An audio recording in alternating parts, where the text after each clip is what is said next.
Hello everyone, welcome to the next video of this series. We are on with diploma in customer service और इसमें हमने काफ़ी हद तक काफ़ी चीज़ों को कवर भी किया है। और लास्ट क्लास में हम लोग कवर कर रहे थे मीट और एक्सीड देयर एक्सपेक्टेशन के बारे में। तो आज हम इस पर्टिकुलर चीज़ को आगे बढ़ाएंगे। जैसा कि हम लोग ऑलरेडी जानते हैं, if I could quickly give a recap, तो हम लोग जानते हैं कि there are three fundamental principles of customer service, customer satisfaction का, जिसमें हमने देखा था सेटिस्फाई देयर बेसिक नीड्स, हम लोग डिस्कस किए हुए हैं, अब आज डिस्कस नहीं करेंगे। सेकेंड पॉइंट था stick to their agenda for discussion, which we have already discussed, तो आज इसे भी डिस्कस नहीं करेंगे। थर्ड पॉइंट वाज मीट और एक्सीड देयर एक्सपेक्टेशन, जिसके बारे में पिछली क्लास में मैंने आपको थोड़ा कुछ बताया था। आज उस पर्टिकुलर चीज़ को लेकर के आगे बढ़ेंगे। तो एक बार अगर मैं क्विकली आपको रिकैप दे सकूं, तो there are two things. One is expected performance. Expectation word से बना है एक्सपेक्टेड परफॉर्मेंस। एक्सपेक्टेशन यानी उम्मीद।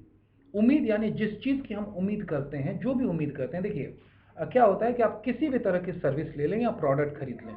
मैंने एक मोबाइल फ़ोन खरीदा है। अब ये मोबाइल फ़ोन जब मैंने खरीदा तो खरीदने से पहले मैंने कुछ उम्मीद की, एक्सपेक्ट किया कि ये मोबाइल फ़ोन या ये पर्टिकुलर प्रोडक्ट या ये लैपटॉप या ये किताब मुझे इस तरह की चीज़ें देंगी, या इससे मैं ये उम्मीद करता हूँ। If I have expected all these things, अगर इन चीज़ों की मैंने उम्मीद की है, तो वो एक सर्टेन उम्मीद का लेवल क्रिएट करता है। अब जब वो उम्मीद का लेवल क्रिएट करता है, एक सर्टेन लेवल बनाता है कि इतना तो मुझे मिलना चाहिए। आपने एक मोटरसाइकिल खरीदी और आप उम्मीद करते हैं कि ये गाड़ी इतना माइलेज तो देगी, मैंने इतने रुपए खर्च किए हैं तो इतने अच्छे से चलेगी, इसका पिकअप ऐसा तो ज़रूर होगा। आप एक उम्मीद करते हैं। आपने एक गाड़ी ली तो आप उम्मीद करते हैं कि गाड़ी मुझे इस तरह की फैसिलिटी देगी, मुझे चलाने से इतना मज़ा आएगा। आप उम्मीद करते हैं। आपने एक शर्ट खरीदा तो शर्ट लेकर के आप सोचते हैं कि शर्ट को मैं पहनूंगा तो मैं ऐसा लगूंगा। आपने उम्मीद की कपड़ा इतना कंफर्टेबल होगा। हम कुछ भी करते हैं इससे पहले कि करें, कोई भी प्रोडक्ट खरीदें या सर्विस खरीदें, हम उस प्रोडक्ट या सर्विस के बारे में उम्मीद करते हैं, होप करते हैं, आशा करते हैं कि ये चीज़ मुझे इतना इस तरह का देगी। हम जो आशा करते हैं उसे एक्सपेक्टेड परफॉर्मेंस कहते हैं। हमारी उम्मीद का जो लेवल होता है, उस उम्मीद के लेवल को एक्सपेक्टेड परफॉर्मेंस कहते हैं, टेक्निकल टर्म पे, टेक्निकल भाषा में। लेकिन सिंपल भाषा में मैं आपको समझा देता हूं, आप उसे समझ जाएंगे। तो एक चीज़ तो हो गई उम्मीद कि ये कैसा होगा। नंबर वन, उम्मीद हमेशा बंधती है प्रोडक्ट या सर्विस को इस्तेमाल करने से पहले। मैं जिस कैमरे से रिकॉर्डिंग कर रहा हूं, इस कैमरे को खरीदने से पहले मैंने उम्मीद की कि कैमरे की तस्वीर ऐसी होगी। ये उम्मीद का क्राइटेरिया हुआ। दूसरी चीज होती है, when you start using a product और service, then after experiencing the features of the product, then you come to some certain conclusions. जब आप किसी पर्टिकुलर प्रोडक्ट या सर्विस को खरीदते हैं तो उसके बाद आप उसको इस्तेमाल करते हैं, यूज करते हैं। यूज करने के बाद आप कोई नतीजा निकालते हैं कि प्रोडक्ट अच्छा है कि खराब है। नाउ मैं इस कैमरे को यूज कर रहा हूं और मैं रियलाइज करता हूं कि तस्वीर इसकी ठीक है, या तस्वीर खराब है, या तस्वीर ऐसे ही है, ऐसा ही है, या ओह पैसा ज़्यादा लग गया, मैंने तो सोचा था ज़्यादा पैसा देना हो, बहुत अच्छी तस्वीर होगी, लेकिन वैसी तो तस्वीर ही नहीं आ रही है। तो अलग अलग लेवल हो सकता है। ये जो मैं एक्सपीरियंस कर रहा हूं, इसे हम कहते हैं परसीव्ड परफॉर्मेंस। शॉर्ट में हम इसे पीपी भी बोलते हैं। आगे मैं यही टर्म यूज करूंगा, perceived performance means this is the kind of experience one has after enjoying a product or service. This is the real experience by a customer or anyone who has experienced a certain product or features of the product or any service that has been used by the customer. अब जब मैं PP की बात कर रहा हूं तो हमारे सामने तीन लेवल आ जाते हैं। कैसे तीन लेवल आ जाते हैं, इस बात को देखिए। सपोज करिए मैं इस कैमरे का एग्जांपल ले रहा हूं कि मैंने सोचा कि कैमरा मैं 500 रुपए का लूंगा तो उसकी तस्वीर ऐसी होगी, 600 रुपए का लूंगा तो ऐसी होगी। तो मैं क्या करता हूं कि मैं 2000 का कैमरा लेता हूं, इसकी तस्वीर की क्वालिटी अच्छी होगी, बाकी से ये बेहतर होगी। अगर मैं 500 लेता तो क्वालिटी में थोड़ा मैं कॉम्प्रोमाइज करने के लिए तैयार होता कि ठीक है, पैसे भी तो कम दिए। एनीवेज, तो मैंने आपका एक लेवल बना लिया कि भाई मैं इतना उम्मीद करता हूं। डेफिनेटली मैंने 50,000 का कैमरा तो नहीं लिया है कि इतना उम्मीद करूं। तो मैंने उम्मीद की कि चलिए मैंने 2000 रुपए का कैमरा लिया है, वेबकैम लिया है, इसकी क्वालिटी ऐसी होगी। नाउ दिस, जो मैंने सोचा कि क्वालिटी ऐसी होगी, अभी यूज नहीं किया, केवल सोचा, इसे हम कहते हैं एक्सपेक्टेड परफॉर्मेंस। अब दूसरी बात करता हूं। दूसरी चीज होती है perceived performance. Perceived performance dynamic होती है।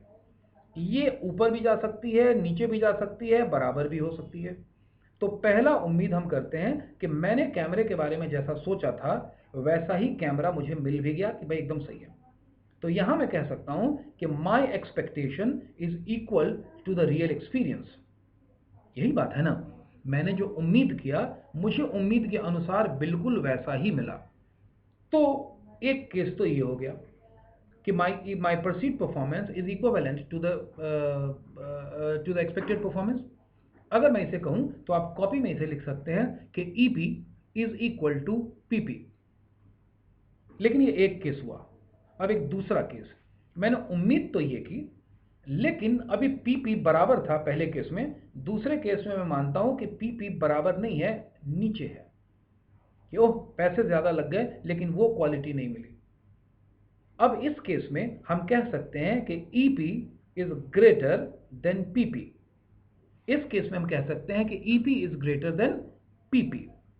पहले मैं केस समझा रहा हूं, आपको एग्जांपल के थ्रू भी समझा दूंगा, बड़े आराम से आप समझ जाएंगे। और एक तीसरा केस भी हो सकता है कि मैंने जो उम्मीद की है उससे अभी तो नीचे रह गया। पहले केस में बराबर था, उम्मीद के बराबर, दूसरे केस में उम्मीद से नीचे रह गया। तो तीसरा केस हो सकता है कि मैंने जो उम्मीद की है उससे ज्यादा अच्छा निकल जाए, कि वह मेरी उम्मीद से बढ़ करके ही निकल गया। ये तीसरा केस हो सकता है। तो अब आप समझ चुके हैं कि केवल 3 ही केस हो सकता है। उम्मीद तो एक बार बन गई तो वो फिक्स है कि भाई ऐसा होना चाहिए।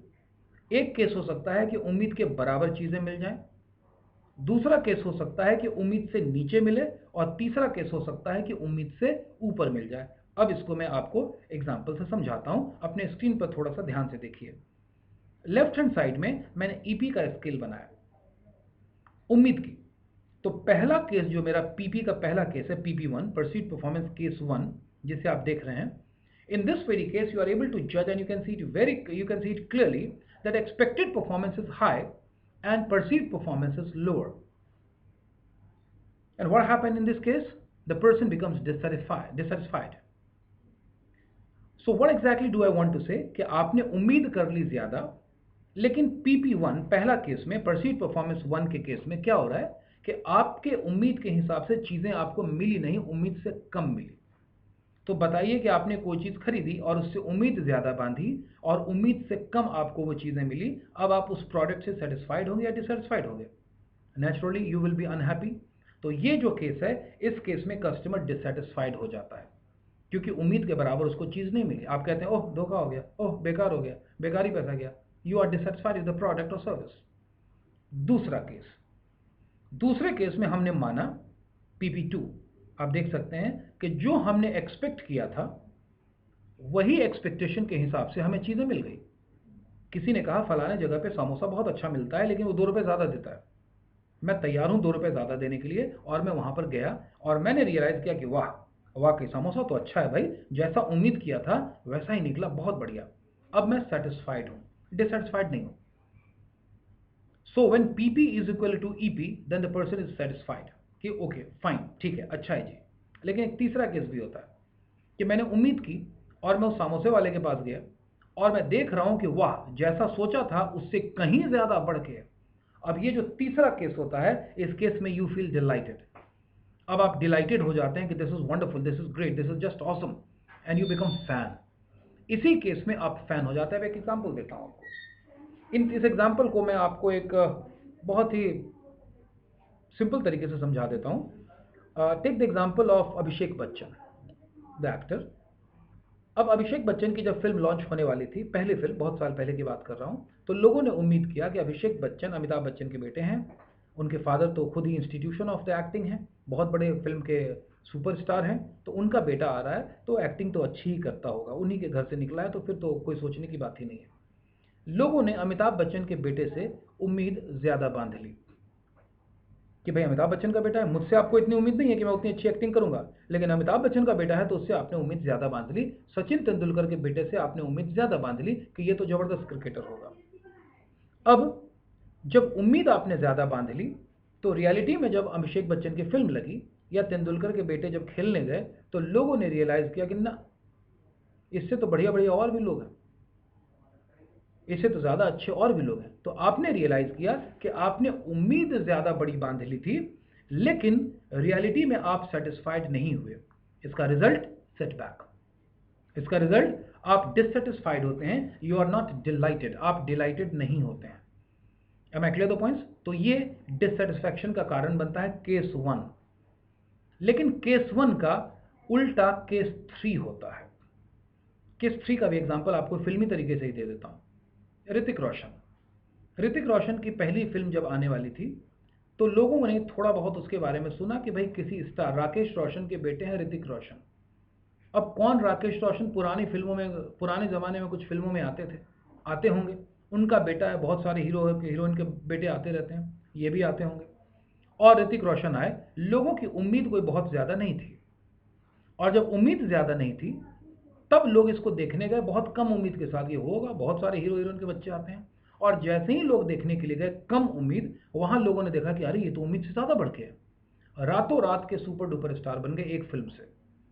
उम्मीद कम और डिलीवरी ज़्यादा, ये केस 3 होता है। लोग डिलाइटेड हो जाते हैं, रातों रात फैन फॉलोइंग हो जाती है।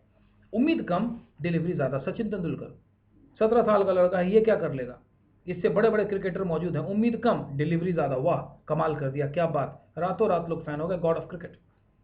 ये तीसरा केस होता है। और दूसरा केस क्या होता है, जब दोनों नॉर्मल होते हैं। EP is equal to PP. आप अमिताभ बच्चन का केबीसी देखते हैं, आपको अमिताभ बच्चन से एक खास क्वालिटी की उम्मीद है और अमिताभ बच्चन उसको मेंटेन भी रखते हैं। आप हर केबीसी को देख के खुशी होते हैं, बहुत ज़्यादा ओवर जॉयड तो शायद नहीं होते होंगे, लेकिन जितनी उम्मीद करते हैं अमिताभ बच्चन हर केबीसी में उतनी की डिलीवरी देते हैं। तो आप मेंटेन रहते हैं कि अमिताभ बच्चन है तो वही क्वालिटी हमको मिलेगी। आप कोई बेहाल ऐसा नहीं हो जाता कि वाह कमाल कर दिया, इस केबीसी में तो अमिताभ बच्चन ने कमाल कर दिया, ऐसा तो नहीं होता। नीचे भी नहीं जाने देते हैं, वो कॉन्स्टेंटली उसको मेंटेन करते हैं। लेकिन PP EP sorry expected performance के हाई होने का नुकसान भी होता है। जब एक्सपेक्टेड परफॉर्मेंस हाई हो जाता है तो उसका नुकसान भी हो जाता है, बैकफायर भी कर जाता है। क्यों? इसी ऋतिक रोशन से पहली फिल्म हिट होने के बाद लोगों ने उम्मीद कर ली कि तो बहुत बड़ा एक्टर है। अब अगली फिल्म के लिए एक्सपेक्टेशन ज्यादा हो गई, तड़ातड़ एक दो फिल्में एवरेज चलेगी। ज्यादा उम्मीद होने से लोगों को लगता है कि आपको ज्यादा उम्मीद के हिसाब से ही सर्विस देनी है, और अगर वैसी सर्विस नहीं मिलती है तो वो सर्विस बैकफायर कर जाती है। अब इसे मैं आपको एग्जाम्पल के थ्रू समझाता हूं। हमारे पास 3 केस हो गए, मीटिंग और एक्सीडिंग देयर एक्सपेक्टेशन। ये हमारा एक्सपेक्टेशन है, या तो मीट करो या इससे ऊपर जाओ, नीचे आने का कोई स्कोप नहीं है। अगर आप एक्सपेक्टेशन से नीचे हैं, if your delivery is below expectation, then definitely you are creating dissatisfied customer in front of you, a lot of dissatisfied customer. Why? Because your service is not up to the mark, it is below standard, below expectation के नीचे। तो minimum हमारे पास कोई दूसरा option ही नहीं होता है, हमारे पास एक ही ऑप्शन है कि या तो हम उम्मीद के बराबर सर्विस दें या हम उस उम्मीद से बढ़ करके सर्विस दें। तो 3 केसेस हो गई। The first case, look at the screen, the first case says when expected performance is greater than perceived performance. क्या होगा, सोचिए। Second case, when perceived performance is greater than expected performance, just opposite of the first case. What will happen? Think of it. And third case, when perceived performance is equal to expected performance. क्या होगा, सोचिए। कौन सा benefited होगा, कौन सा फायदेमंद है, किससे हमको फायदा है, और कौन बैकफायर कर जाएगा, हमें ध्यान देना है। अब मैं आपसे कुछ सवाल पूछता हूं और अब तक की पढ़ाई के आधार पर आप इन सवाल का जवाब दे सकते हैं, अगर आपने ढंग से पढ़ाई की है तो। नहीं तो इस वीडियो को दोबारा देखें and try to understand these question. हम हर 2-3 वीडियो के बाद इसको कोशिश करते हैं कि मैं आपसे कुछ क्वेश्चन पूछूं, और मुझे आपकी बुकिश डेफिनेशंस तो बिल्कुल नहीं चाहिए, केवल आप खुद को जवाब देने की कोशिश करिए, खुद को इनके सवाल को समझाने की कोशिश करिए। अगर आपने इतना कर लिया तो अंडरस्टैंडिंग आपकी क्लियर है। What are the basic needs of the customer, customer की बेसिक नीड्स क्या होती है और क्यों होती है, ये भी आप समझिए कि वो बेसिक नीड क्यों है, क्या इसमें हम कोई चेंजेस कर सकते हैं। बिकॉज मैंने ऑलरेडी कहा है कि आपको जो भी चीज़ें मैं बता रहा हूँ प्रैक्टिकल है। आपको मैं एक एग्जांपल देता हूँ, आप इस पर्टिकुलर केस को देखिए। पिछली क्लास में मैंने आपको समझाया था कि बेसिक नीड्स ऑफ कस्टमर 7 है, और मैंने कहा था कि लोग अक्सर मान लेते हैं कि 1 या 2 बेसिक नीड ही कस्टमर की होगी, बस काम खत्म। एक्सक्यूज मी,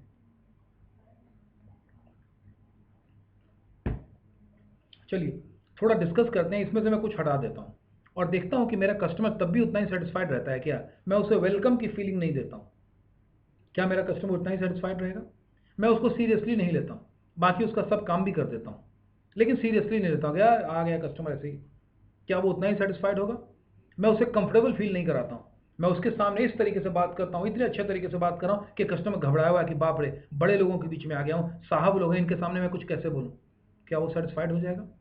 अगर मैं उसकी बातों को नहीं समझूं, उसके इमोशन को नहीं समझूं, उसके प्रॉब्लम, उसके कंसर्न्स को नहीं समझूं, क्या वो कस्टमर मुझसे जुड़ जाएगा? या तब जुड़ेगा जब मैं उसके कंसर्न को समझूं। कब जुड़ेगा कस्टमर? जब मैं उसको इंपॉर्टेंस दूं या नहीं दूं। इन चीज़ों को आप जज कर सकते हैं और उसके बाद आप नतीजा निकाल लेंगे कि इन सारी चीज़ों में अगर एक टिक लगता चलेगा कस्टमर की तरफ से कि हाँ, मुझे वेलकम भी फील हुआ, मुझे सीरियसली भी लोगों ने लिया, मुझे कंफर्टेबल भी फील कराया, मेरी बातों को लोगों ने समझा भी, मुझे इम्पोर्टेंस भी फील कराया, मुझे इम्पोर्टेंस समझा, मेरी बातों को वजन दिया, मेरे ऑब्जेक्टिव को भी पूरा कर दिया और मुझे जल्दी से हैंडल भी कर दिया, अननेसेसरी वेट नहीं कराया, तो कस्टमर डिलाइटेड मूड में आएगा, जिसकी मैं बात आपसे कर रहा हूँ।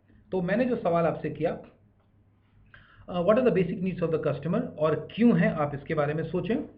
What may be the consequences if we don't care of the basic needs, क्या होगा असर if the basic needs of the customers are not taken care of. आप समझ सकते हैं कि अगर हम बेसिक नीड कस्टमर की, अभी अभी मैंने आपको एग्जांपल दिया, आप खुद को उस रास्ते पे रख करके जज करिए और आप रियलाइज करेंगे कि अगर कस्टमर की बेसिक नीड को नहीं डील किया गया तो क्या रिजल्ट हो सकता है। एक हम कस्टमर सेटिस्फाइड कस्टमर की लॉट तैयार कर रहे हैं या डिससेटिस्फाइड कस्टमर की लॉट तैयार कर रहे हैं, आप उसको समझ सकते हैं।